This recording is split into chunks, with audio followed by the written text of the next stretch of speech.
Hey guys, what's up? Shin0525 coming at you with another video. And today's video, I want to do kind of a comparison. So, I got my Odin 2 Mini here. And I got the, let me get the number right, it's on the back. The Powkiddy RGB 10X here.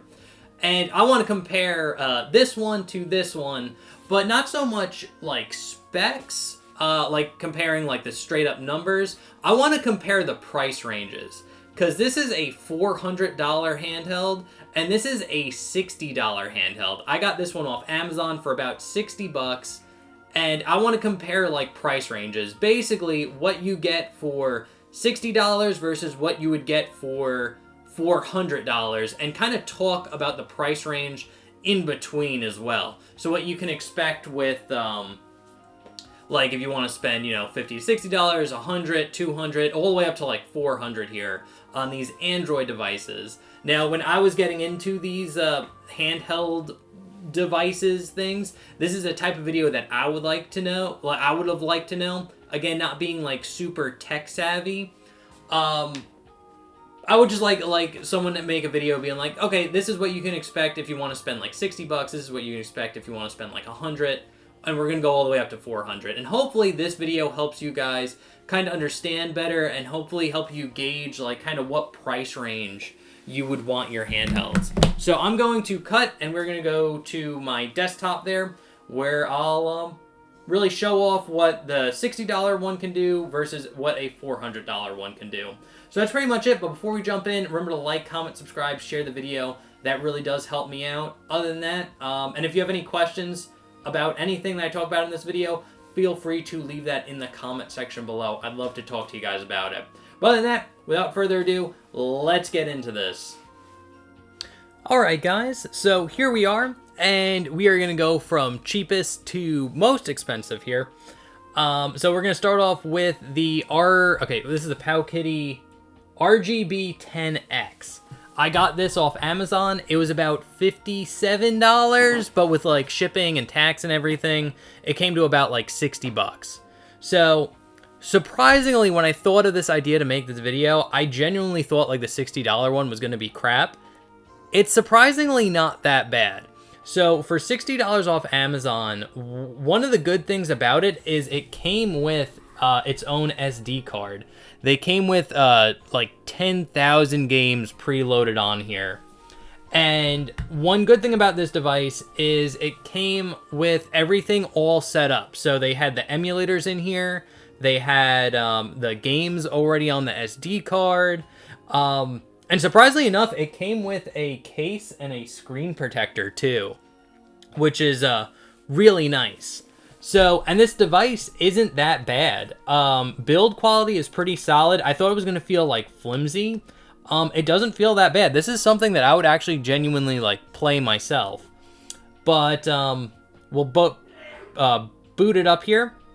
And here you could see the screen's kind of like faded. It has like this little like ghosting effect that I noticed, or like a fog.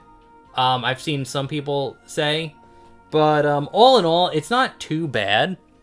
And as you can see, we have the list of consoles here.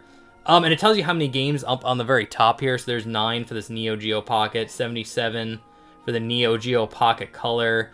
We got 70 for the PlayStation. So my experience here is this device can really handle like 16-bit to 32-bit, or 16 to 8-bit consoles really well. So any like sprite-based game platforms like Super Nintendo, Game Boy Advance, things like that. So we can go to like Game Boy Advance here, and I don't know. Actually, let's go to favorites, because the one bad thing about having 10,000 games on here is you have to like sort through all of them. So I already made some favorites. They're all GBA, because I only really tested the GBA on this thing extensively. But we could do like something like Sonic Advance 2. So I'm just going to click it. I hit the A button. It'll take a second to load in. But here we are, playing Sonic Advance 2. It plays rather well. We can go to single player games. And again, this was all preloaded on here. So I didn't have to do anything. I just took this device, I turned it on. I had to charge it when I first got it. But other than that, I always forget that one always saves you. So you can stay on the top path. That's nice for a beginning level. But yeah, I'm playing it, and you see, like, it's running great. Boom, boom. And yeah, it's handling GBA like a champ. So I'm actually going to pause here. And one annoying thing that they don't explain on this handheld is how they set up the shortcuts. So if I want to get out of this game, the way to do it is I have to hold down this button and hit pause twice, and it'll allow me to exit the game. Kind of annoying. And same thing if you want to turn this off, you actually have to pause the game, go all the way down to quit, and then hit shut down system. It's not just like, because like if you turn it off like this, you can see the green light is still on. So it doesn't actually turn off. But the sleep mode on this thing is pretty good. It doesn't lose a lot of battery. So that's pretty good. But now if we go into something like Nintendo 64 here, this is where it starts struggling. There's not that many Nintendo 64 games here. I think I tried Spider-Man. And let me show off Spider-Man. Why does S have to be so far down in the fucking... Yeah, Spider-Man for Nintendo 64. So again, it'll boot into it, it'll run it. It will run this game very, very slowly, and there's some graphical issues as well.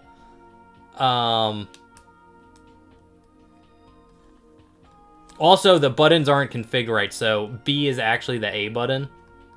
And you can see it, like, starting to, like, struggle as we go on.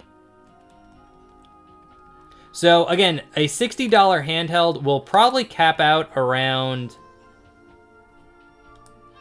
Kid mode! Probably tap out around Nintendo 64. I just kind of want to get the game booted up real quick. Aw, Stanley voiced this. I don't think you can skip this, actually. We do get, like, a fast-forward option. Again, a lot of the shortcuts, you have to hold down this button and actually hit the, like, another button. Is how it's set up. They don't tell you that at all, ever, in the manual or anything. You just kind of have to know. But if you are familiar with emulators, this is kind of how people normally set up things. But as you can see, the game is actually struggling. It's skipping a little bit. You can hear it in the audio.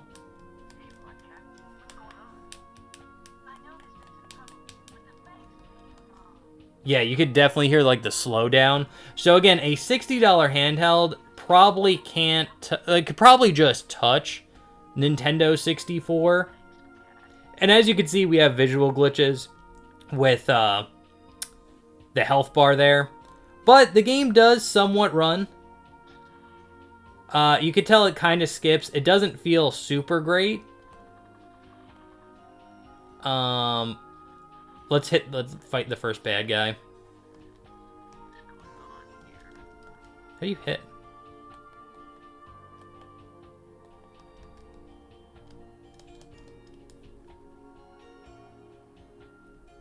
Huh. I don't know if there's a punch or kick button. This might not be mapped correctly. As you can see, like, again, it's just like Nintendo 64 is not perfect. So I wonder if the... Okay, yeah, the same shortcut works to exit out of Nintendo 64. You have to hit this and pause twice. So again, this is what you can really expect from a $60 handheld. Expect it to start crapping out around the 3D systems. So let's see if they have, like, PlayStation. Let's see, well, we can't play Ape Escape because we don't have a second analog stick. Bloody Roar 2?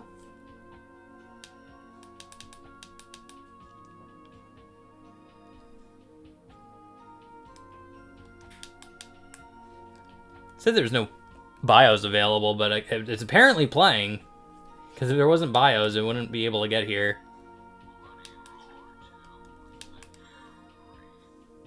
So let's see. I was actually playing this the other day on my PSP. Bloody Roar 2 is fucking solid, man.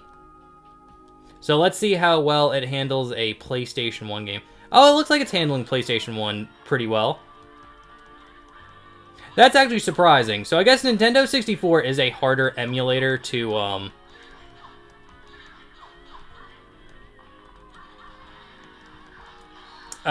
emulate, I think, apparently.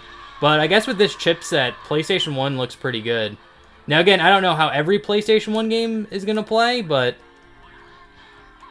Ah, you dickhead. Okay. Yeah, and that's usually the hotkey to escape. I know with PSP it's different. So actually, let's go to PSP. I remember playing Shin Budokai on here, and it working surprisingly well. So again, with $60, you do get a lot. You do get like a big bang for your buck. Like this Pow Kitty device is really good. So for this one, if you want to exit out, you actually have to hit the pause menu, or the plus sign here. I'm trying to skip.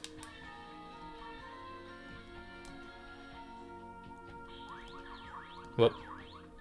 Let's just go to training. Goku versus Goku. Everyone's favorite fight.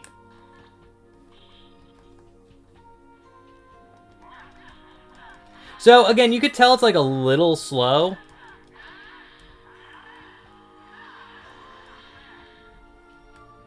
Oh, I forgot. This one, you actually have a button to charge.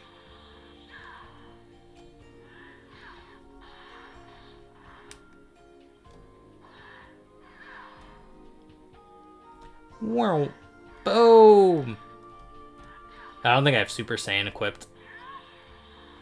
I actually forgot how to turn Super Saiyan, but I know, boom! Spirit Bomb. So again, you see, it actually does work surprisingly well. And if you want to exit out, you hit this menu and have to go to exit. This is not a touchscreen, by the way, so you actually have to, like, click there, and then you have to go to, like, exit again, and then that'll actually exit out of the system. So, again, surprisingly well.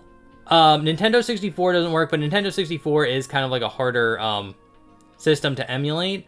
So, for the $60 price tag, you can expect to do things like Nintendo, Super Nintendo, not Nintendo 64, but like Game Boy, Game Boy Color, Game Boy Advance.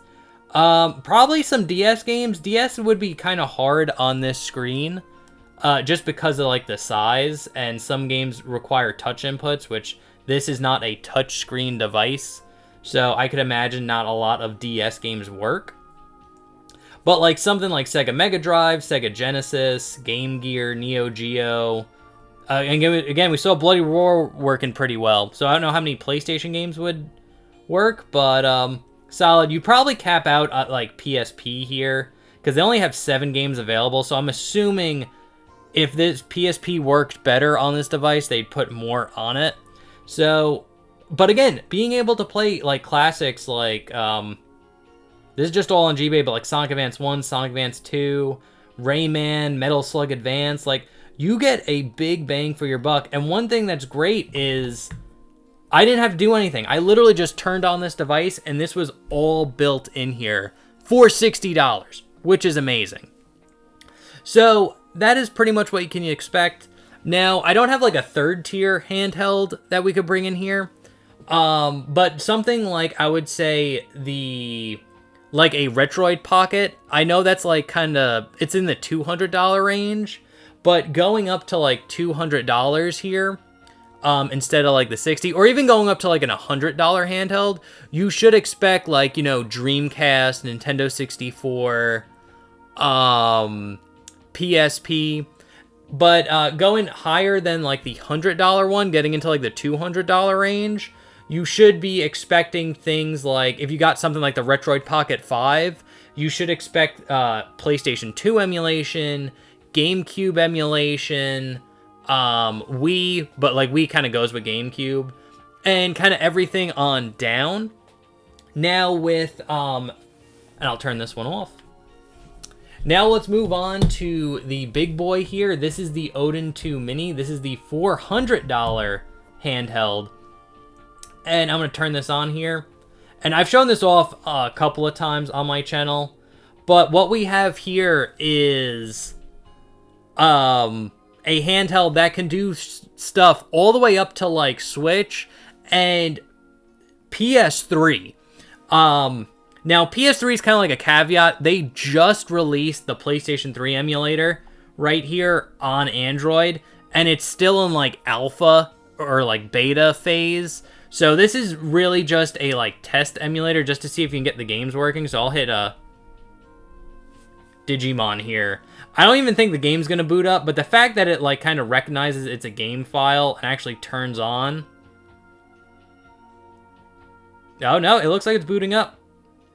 Cryware.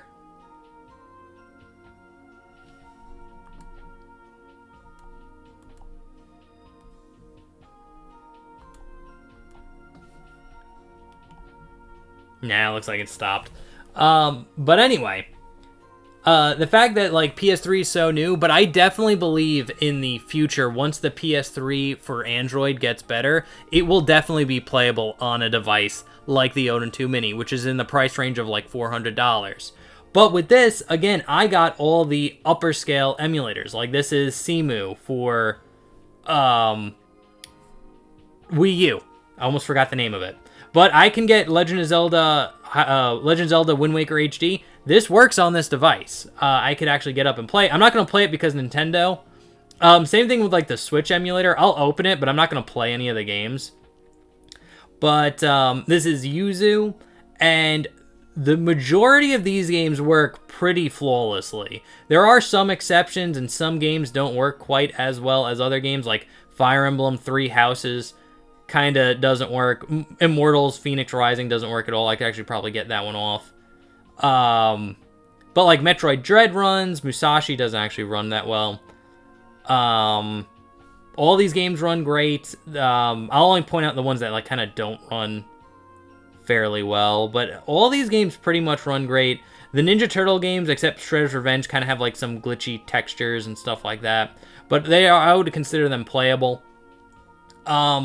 But all in all, almost all these games run fairly well. This game doesn't run well at all. But pretty much most of these games run pretty damn well. And this is Switch emulation on this device, which is super impressive. But we can get stuff like easily do something like PlayStation 2. I would do Burnout, but I want to get like the music. Actually, I'll turn the volume all the way down. We'll hit Burnout, because Burnout 3 Takedown is a hard game to emulate, and the Odin 2 the Odin 2 Mini here emulates it fantastic. So we'll just kind of get it going. But one bad thing is, or one good or bad thing, there's pros and cons to it, is I had to set up this device myself. So basically meaning I had to get all the emulators on here. They weren't pre-built in like on the Powkitty one here. So I actually had to go to like the Google Play Store to download them, or get an APK file off the internet to run it. So I did have to, there is a lot more setup with this device, but one good thing about the setup here is you do get to kind of customize the device to be what you want it to be. So we're just gonna do whatever. Just show you like one lap, or just show PlayStation 2 emulation running. And not only is it running, I have it running on an upscale. So this actually looks better than what it looks like on running on like a normal PlayStation 2. So, and as you can see, it's running great. It's going fast. Let's get some boost going. This game is so good, by the way. But as you can see, this is one of the harder games to emulate, and it's emulating it like a champ. Like, and again, because the Odin 2 for $400 is a goddamn powerhouse. And it's worth every penny. Like, the experience that I get with the Odin 2 Mini is just so good. It's worth every penny. In my opinion. And it's like it's handling the boost well. Boom! Okay. So we saw that. So I'll exit out of the game. But again, it's able to handle like top-notch or top-end like PlayStation 2 games. And not to mention all the Android-based games you get with it. Like any Android game is gonna work fine on this device. But that is because you're spending like a premium tier price. Like $400 is a lot of money. But if you want like a super good handheld, this is really the way to go. So yeah, anyway, I'm trying to think if there's anything else I want to show off. No, I think we're pretty good. And again, this thing will handle stuff like Super Nintendo, Game Boy Advance flawlessly. So everything this device can do, this one can do like 100 times better. But you are paying a much more money with this device. But again, it's like you don't even have to spend $400. Like, this is kind of like a top tier premium device.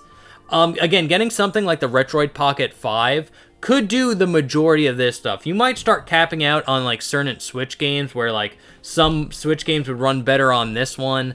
With PS3 emulation now, the Retroid Pocket 5 might struggle with that, where it can't really run those games. But I'm pretty confident this one in the future, once the PS3 emulator starts getting better, I'll probably be able to run games like Devil May Cry. Oh, let's open it back up. Devil May Cry 4, Digimon All-Star Rumble. These are games I'm suspecting that will be able to run on this device sometime in the future once the emulator gets better. But other than that, yeah, so hopefully this video helped you out, let you know. I was actually really surprised with the Pow Kitty over here. You get a ton of shit for $60. Surprisingly good for $60. But if you really want like a high-end like gaming device that can kind of emulate like everything, definitely go up and spend something and get something like a Retroid Pocket 5. I think if you're willing to spend like around $200, maybe a little bit more, you will definitely get like a handheld device that can emulate pretty much all your retro games that you want to play. So with like around $60, again, expect any like 2D sprite-based console like Super Nintendo, Sega Genesis, Game Boy Advance, things like that to run very well. But then you start capping out around like the 3D systems like the PlayStation 1, PSP, things like that, Nintendo 64. If you're willing to spend like $100 in that price range, consider like you should be able to get stuff like Nintendo 64 running, Dreamcast, PlayStation. That should be running fairly well. You probably struggle with GameCube and PlayStation 2, but if you're willing to go up to that $200 price range, you can get things like PlayStation 2 and GameCube running, or and like Wii. You might start capping out around like Switch, and like definitely probably not hit PS3. But if you're willing to spend like the $400 for the Odin 2 Mini, you could be sure you're getting the like $300 to $400 price range. You'd be getting the PlayStation 3, Switch, pretty much down. So anyway, guys, that's pretty much my thoughts. Let me know if this video helped you out.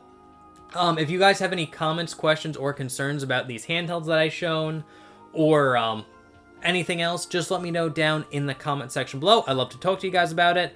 Other than that, I'm Shin055. Remember to like, comment, subscribe, and I'll see you in the next one. Okay, thanks, bye. Later.